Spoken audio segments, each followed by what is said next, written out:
¿Qué tal? ¿Cómo les va? Como siempre, nos encontramos con todos ustedes para poder ofrecerles lo mejor en colecciones, como así también de otros temas relacionados con colecciones.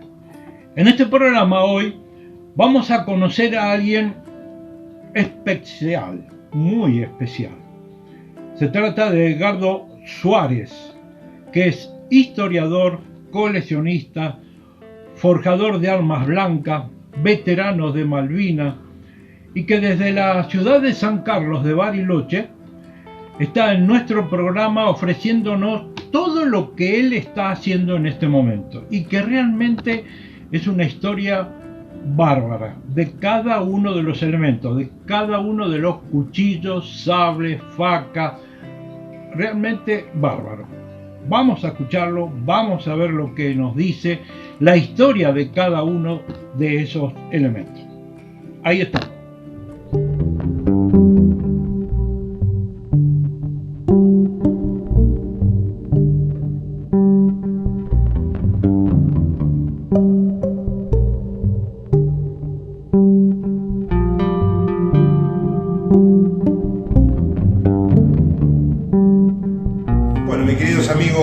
Bahía Blanca y zonas aledañas, primero y principal un agradecimiento muy grande al programa El Coleccionista por dejarme participar en el programa.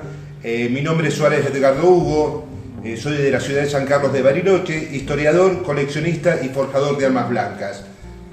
En el transcurso del programa veremos algunos capítulos de los distintos cuchillos que hicieron historia en nuestra patria. Como ser este cuchillo es un cuchillo de Comando 601 que se usó en la Guerra de Malvinas,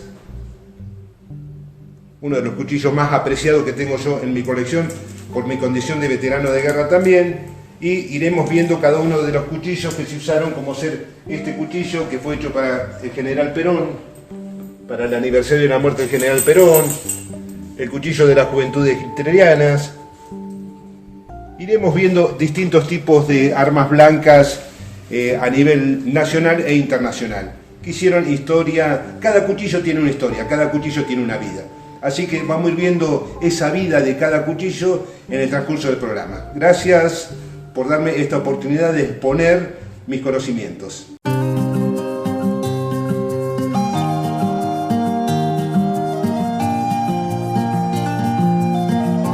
Era una deuda que tenía pendiente con ustedes, enseñarle algunos de los cuchillos que participaron en la Guerra de Malvinas. No los tengo todos. En la Guerra de Malvinas participaron muchos tipos de cuchillos, porque como nosotros no tenemos un cuchillo institucional, como ser la infantería de Marina de los Estados Unidos, que tiene su Kavar, o los Gurkhas que tienen su Kukri, etcétera, etcétera. Cuando estuvo el conflicto en 1982 contra Gran Bretaña, cuando tocó ir al conflicto, cuando tocó ir a la guerra, cada uno llevó su cuchillo que tenía a mano. También se notó mucho en los cuchillos las condiciones sociales de cada uno, porque oficiales de alto rango o de un poder económico bastante importante tenían cuchillos como ser Puma White Hunter, tenían cuchillos Kavar, cuchillos caros realmente, mientras que los oficiales tenían Phil Temple, tenían Skiltuna Mac y otro tipo de juca, mucho juca también, mucho Phil Temple, mucho cuchillo de paracaidismo. Entonces ahí se podía ver también un poquito la condición social. Dicho un poco esto, que nosotros no teníamos un cuchillo institucional y cada uno llevó lo que tenía, es por eso que se encuentra una gran variedad de cuchillos. Hay un escritor inglés, Ron Flock, que dedica en un libro que hizo él, que no es un libro, es una cartilla de unas 60 páginas, pero dedica más o menos unas 5 o 6 páginas a los cuchillos que se usaron en la Guerra de Malvinas. Como este hombre no tiene la idiosincrasia nuestra, realmente escribió y puso cosas que no correspondían, que las pusiera, pero por desconocimiento, no por otro tipo, como ser los cuchillos Phil Temple. Estos cuchillos Phil Temple se usaron mucho en la Guerra de Malvinas.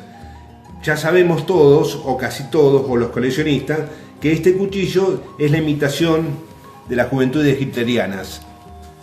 ¿Por qué? Porque a Alemania se le permitió después de la guerra seguir fabricando estos cuchillos como un modo de reactivación económica, como estos cuchillos no representaban ningún tipo de peligro para que Alemania se armara, porque no se iba a armar con estos cuchillos, se les permitió seguir fabricando estos, obviamente sin la cruz nazi. Acá tenemos un cuchillo de las Juventudes Hitlerianas, donde ven que tiene la cruz nazi. Este es el cuchillo de las Juventudes Hitlerianas. Y este Phil Temple se hicieron exactamente igual, son una réplica. Como pueden ver, son una réplica. Y este señor se pensó, como nosotros estábamos muy ligados al tema nazi, al finalizar la Segunda Guerra Mundial, con el presidente Perón, que había permitido entrar varios jerarcas nazis, se pensó que realmente estos cuchillos eran de las Juventudes Hitlerianas, y acá en la hoja dice Phil Temple. Como verán, este cuchillo, no sé si se observa bien, dice Phil Temple. Que Phil Temple es la marca de este cuchillo. Y entonces este señor Ron Flock pone, y dicen Phil Temple los cuchillos, que seguramente es una propaganda política. Realmente no era ninguna propaganda política, es la marca, el cuño del cuchillo.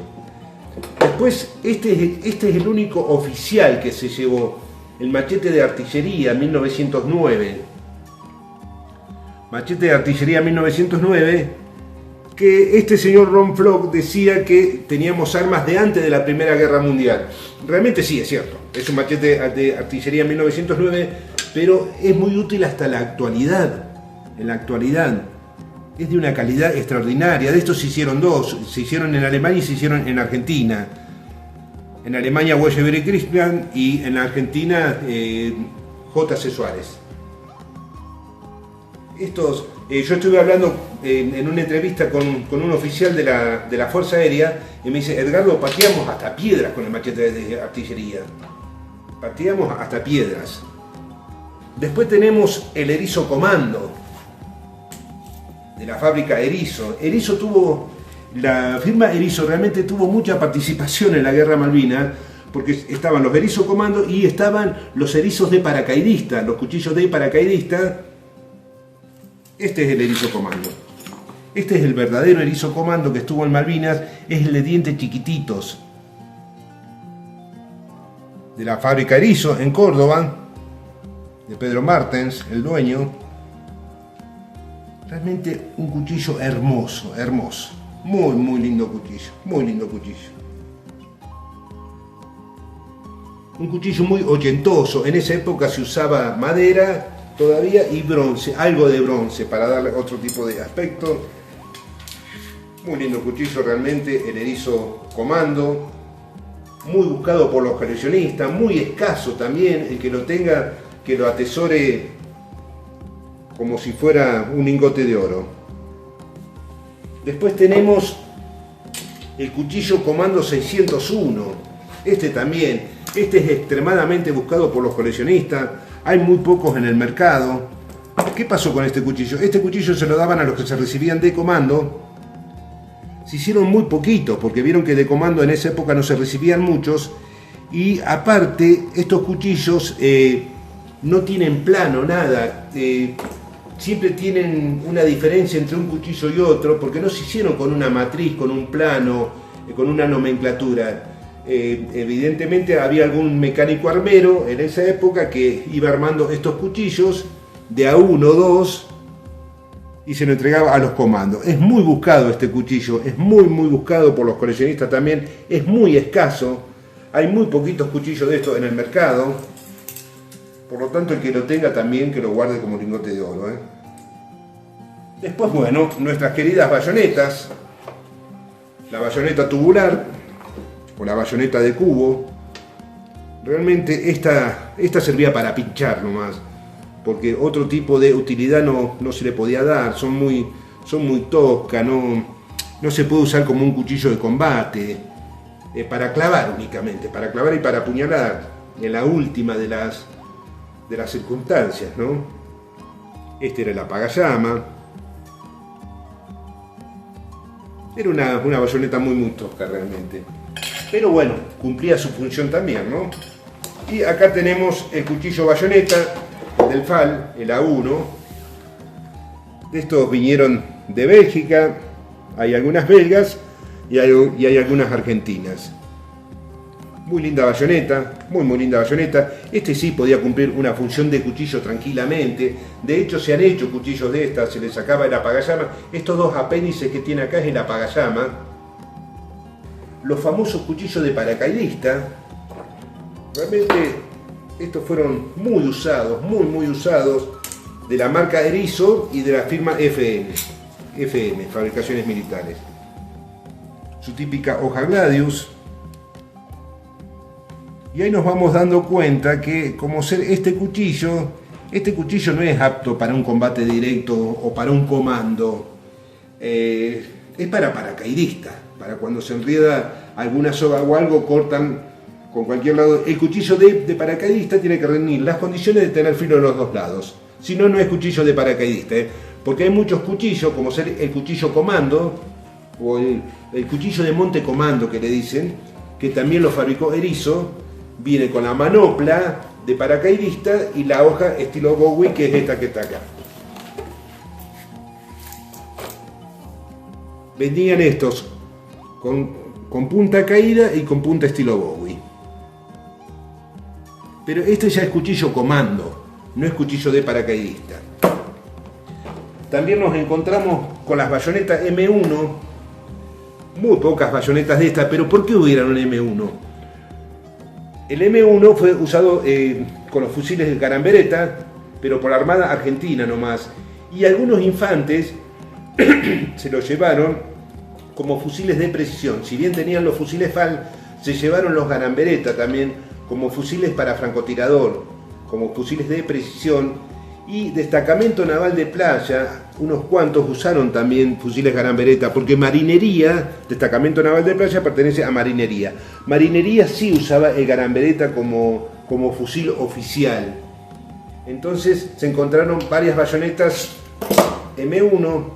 Estas tuvieron su bautismo de fuego en Normandía en 1943. Y el último que tengo es el sable de oficial modelo 1910. ¿Qué hacía un sable de esto en la guerra?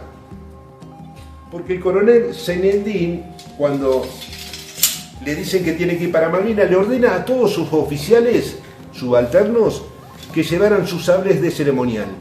Porque él se imaginaba al final de la guerra con el sable en la mano y una pistola en la otra, estilo japonés, cantando victoria, ¿no? Bueno, mis queridos amigos, este fue un poco el paseo por los diferentes cuchillos, sables y bayonetas que se usaron en la guerra de Malvinas. Ya les digo, se usaron muchísimos más. Esto es lo único que tengo yo, se los quería enseñar. Tiene la historia de cada uno ahí en mi canal de YouTube, tiene la historia de cada uno, en qué años se fabricaron, qué cantidades se fabricaron, todos los datos que ustedes quieran están en los distintos videos ahí en el canal de YouTube.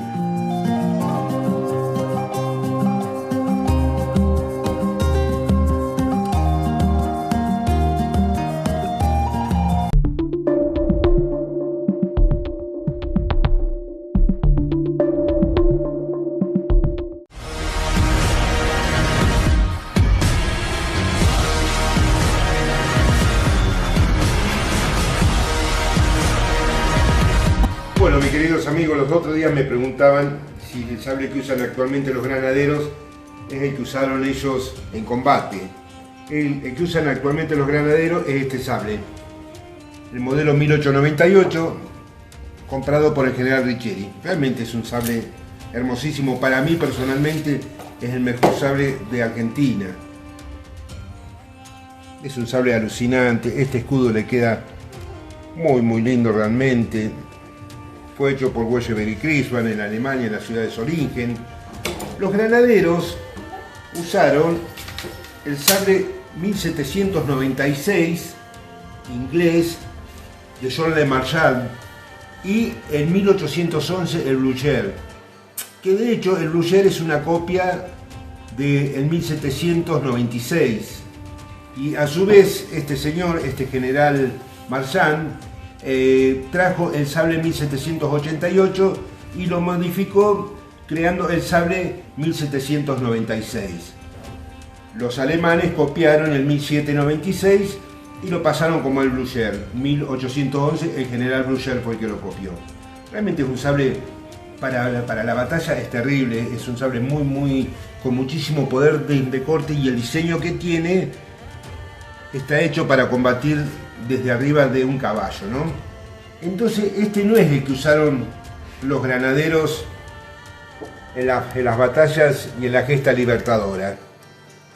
Cuando los granaderos en 1826, como ya saben, dieron de baja al cuerpo de los granaderos porque ya habían cumplido con su misión, y en 1903, por un decreto que hace el general Pablo Riccieri, que era ministro de guerra del general Roca, en ese momento presidente de la nación elegido por los argentinos, entonces firman el decreto de la recreación nuevamente del cuerpo de granaderos a caballo, que se iba a ocupar de la guardia presidencial, actos protocolares, etcétera, etcétera, con su uniforme correspondiente a esa época.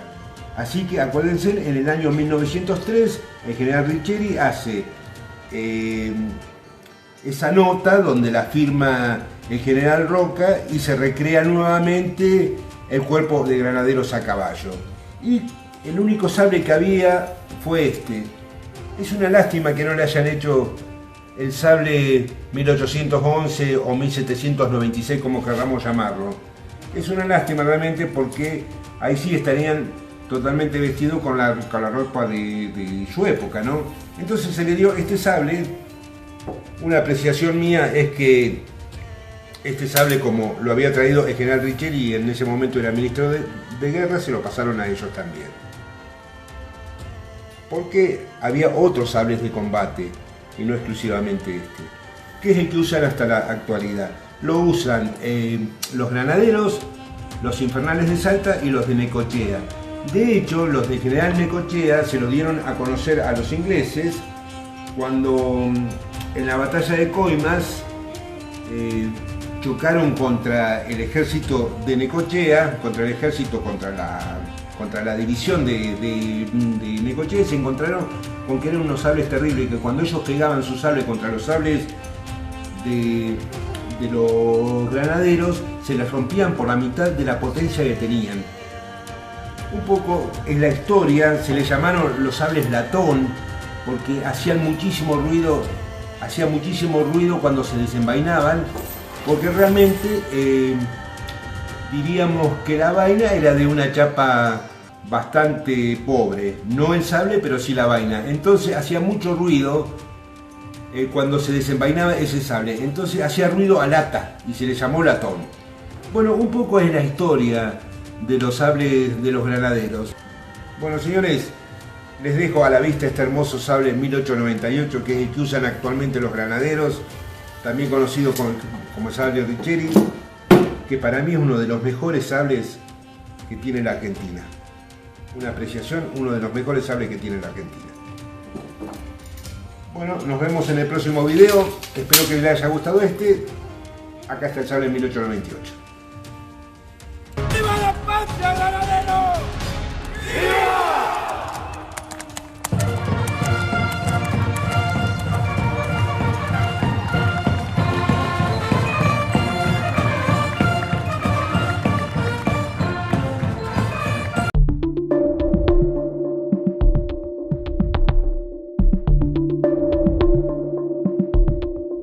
Mis queridos amigos, quiero contarles un poco la historia y enseñarles una navaja marinera. Estas navajas se usan en las marinas de todo el mundo realmente, ya es más por tradición que otra cosa. Cabo de madera, una hojita más o menos de unos 8 centímetros, varía entre los 5 y los 10 centímetros de estas hojas. Y la mayoría traen un punzón que no la trae esta, la mayoría traen un punzón como trae esta, que cumple la función de desatar nudos. Realmente son una navaja insignificante. ¿Y por qué tienen las puntas cortadas? ¿Por qué vienen mochas? Porque antiguamente, en los años 1600, 1700, cuando un marino se embarcaba a un buque, el capitán del buque le cortaba la punta de la navaja. ¿Por qué? Porque esta gente tomaba mucho ron, por los rolidos del buque, por los cabeceos del buque. Entonces, al no tener punta, no corrían peligro de apuñalarse, se podían cortar, ¿sí? En alguna reyerta que tuvieran entre ellos, se podían cortar, podían sangrar, pero nunca apuñalarse. Entonces, tradicionalmente, se usa ya, diríamos, con la navaja mocha, sin punta, por una cuestión de seguridad también. Acá las hicieron para la Marina Argentina, los arsenales de artillería de Marina Zárate, le hicieron varias empresas privadas también, Vicelcorte, Filtemple, bueno, muchas empresas privadas. También ahora las van a ver unas navajas francesas, unas italianas, que realmente son una obra de arte, pero las hacen más por obra de arte que por la funcionalidad que tengan, ¿no? Esta navaja, si yo le digo que salvó 23 vidas, el 2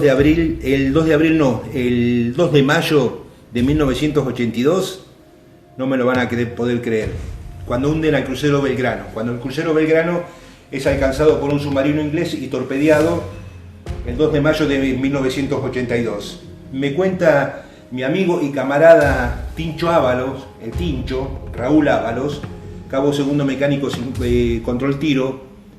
Él me comentaba que en el momento del impacto estaba en el sollado. El sollado es el dormitorio. El sollado, en la Marina, a los sollados se le dice es el dormitorio de los buques. Más o menos había unas 70 personas. En el momento del impacto, se imaginan, se corta toda la luz para las máquinas, todo ese torpedo paró todo el buque absolutamente. Él no me contó que escuchó el segundo impacto, él solamente escuchó el primer impacto. Cuando escucha ese primer impacto, que el buque se sacude para todos lados y se corta la luz, se pararon las máquinas, se imaginan que el dormitorio o el sollado era una boca de lobo, realmente era una boca de lobo, una oscuridad total, y esas personas se salvan porque en la puerta, en el tambucho, en la puerta, había un muchacho que tenía una linterna chiquita y se quedó con la linterna prendida, entonces todos se guiaron a la luz esa. Seguían esa luz, salen a la cubierta principal y cada uno fue a ocupar su rol de abandono. Chaleco salvavidas, cada uno para su balsa.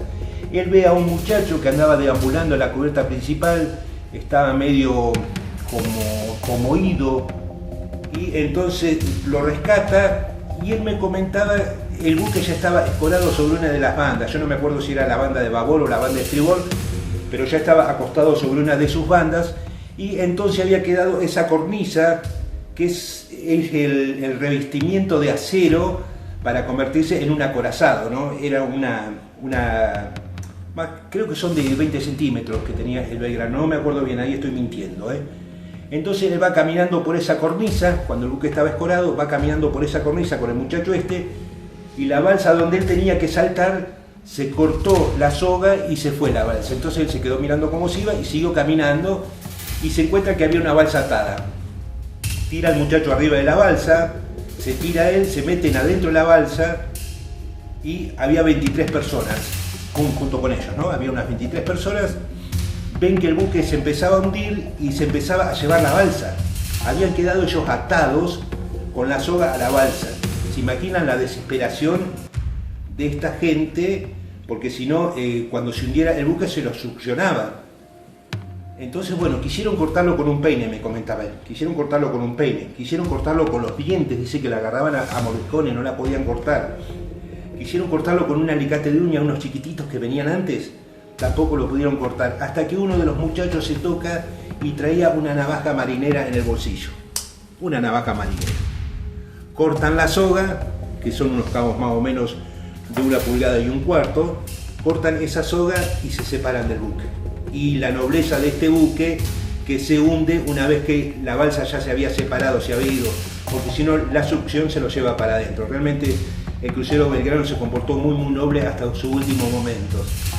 Y esta es la historia. Yo a este muchacho lo entrevisté en un canal que tengo de streaming,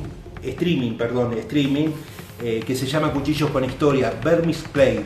Le voy a dejar el link en los comentarios. Realmente es una historia muy interesante. Llevó dos programas de 60 minutos cada uno y fue muy atrapante todo. Así que si quieren ver esa historia completa de Raúl Ábalos y cómo se salvan con esta navaja, y la vida de él también un poco, le aconsejo que lo miren. Bueno amigos, Espero que les haya gustado la historia de esta simple navaja que es increíble, pero salvó 23 vidas. Final para esta programación. La próxima semana vamos a estar otra vez con Edgardo Suárez, porque tiene un material importantísimo de la historia de, bueno, digamos de cuchillos, navajas, facones, sables, realmente bárbaro. Hasta la semana que viene.